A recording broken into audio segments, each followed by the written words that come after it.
In the heart of Africa, amidst dense forests and expansive savannas, there lay the village of Nyumbani.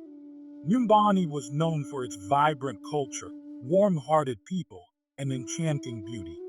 Yet, one story above all others captivated the villagers, the story of Imani, the most beautiful girl in the entire land.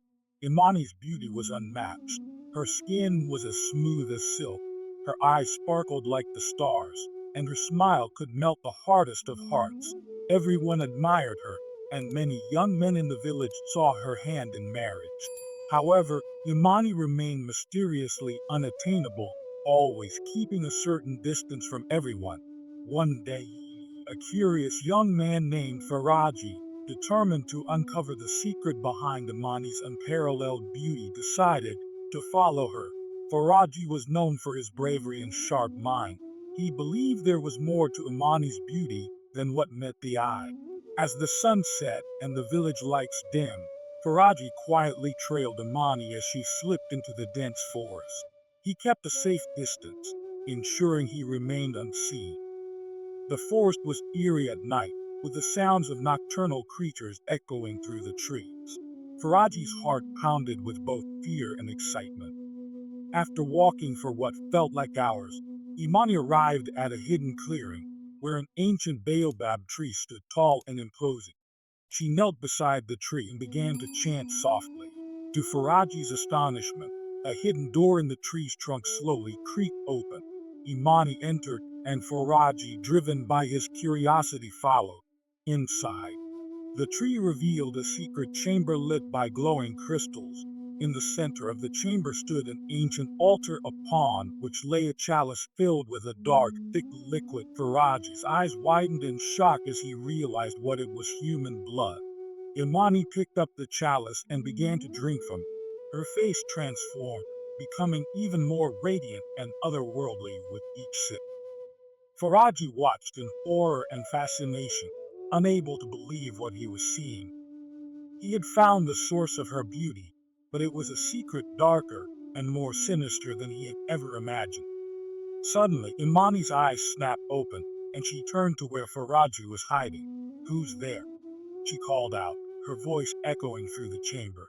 Faraji's heart raced, and he knew he had to reveal himself.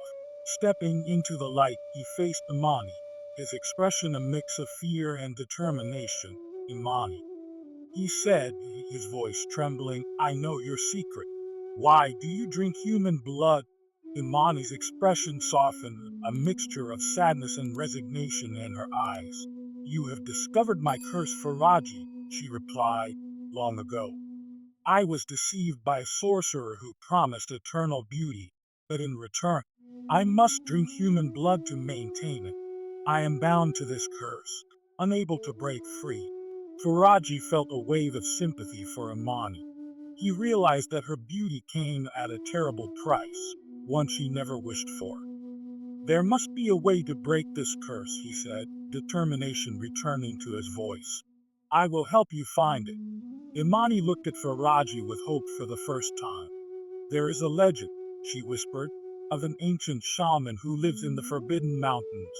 He is said to have the power to break any curse, but the journey is perilous, and no one who has sought him has ever returned." Faraji's eyes sparkled with resolve. "Then we will be the first," he declared.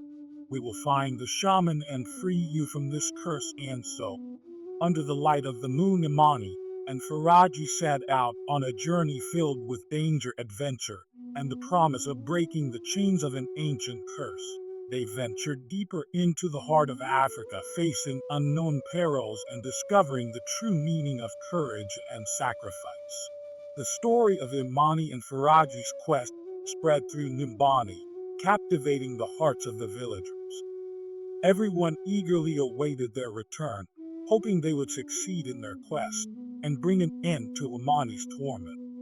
But what lay ahead was a mystery, one filled with challenges that would test their strength, will, and the bond they shared.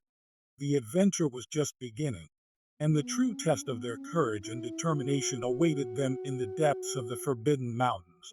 As Imani and Faraji ventured deeper into the heart of Africa, They faced a myriad of challenges. The forest was dense and teeming with life, both seen and unseen. They encountered wild animals, treacherous terrains, and eerie sounds that sent chills down their spines, yet they pressed on, driven by the hope of breaking Imani's curse.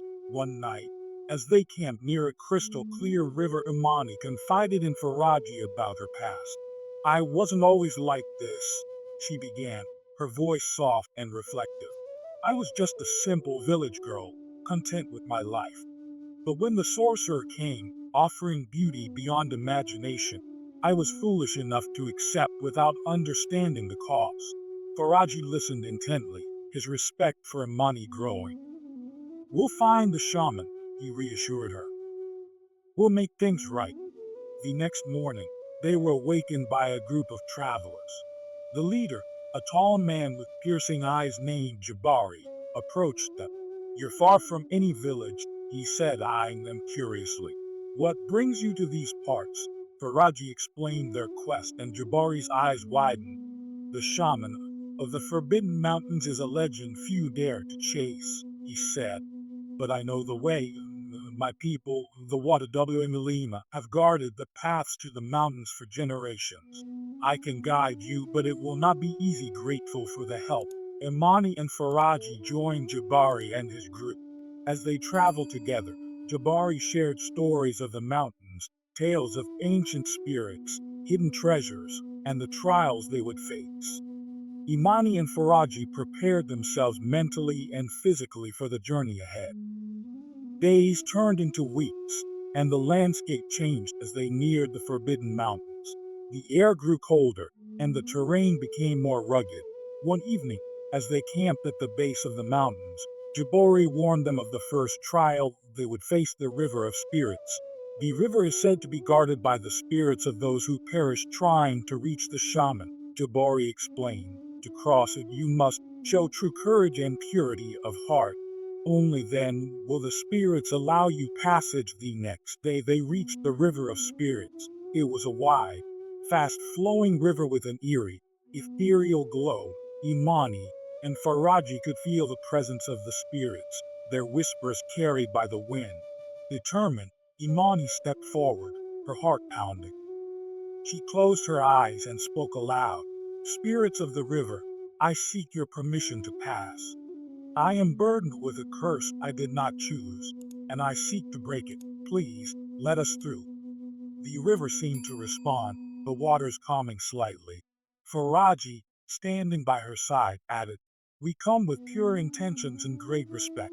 Allow us to cross so we can right the wrongs of the past." A moment of silence followed, and then, miraculously, the waters parted, creating a narrow, safe passage. With grateful hearts, Imani and Faraji, along with Jabari and his group, crossed the river. They knew they had passed the first trial, but the hardest challenges were yet to come. As they climbed higher into the mountains, the air grew thin and the temperature dropped. They faced steep cliffs, narrow paths, and unpredictable weather. Yet their resolve never wavered. One night, as they huddled around a fire, Jabari told them of the second trial, the Cave of Echoes. "The cave tests your greatest fears," he explained. "It forces you to confront the darkest parts of your soul. Only those who can face their fears and emerge unscathed can proceed." The next day, they reached the Cave of Echoes. It loomed before them, dark and foreboding. Imani and Faraji knew this trial would be the true test of their courage and inner strength. Taking a deep breath, they entered the cave together, the darkness swallowing them whole.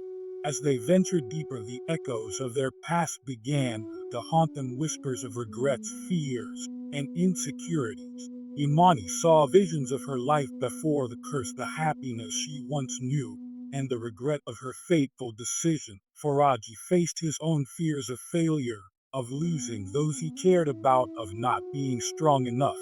But together, they supported each other, reminding themselves of their purpose and their bond. They held hands, facing the echoes head on, and with each step, they grew stronger.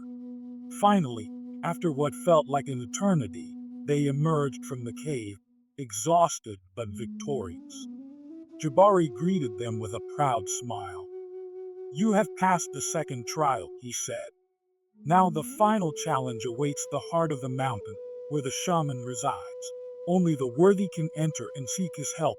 As they prepared for the final leg of their journey, Imani and Faraji felt a renewed sense of hope. They had come so far, faced their deepest fears, and emerged stronger. The end of their quest was in sight, and the promise of breaking Imani's curse was closer than ever. But the heart of the mountain held secrets and challenges unlike anything they had faced before. Their true test of strength, will, and courage was about to begin.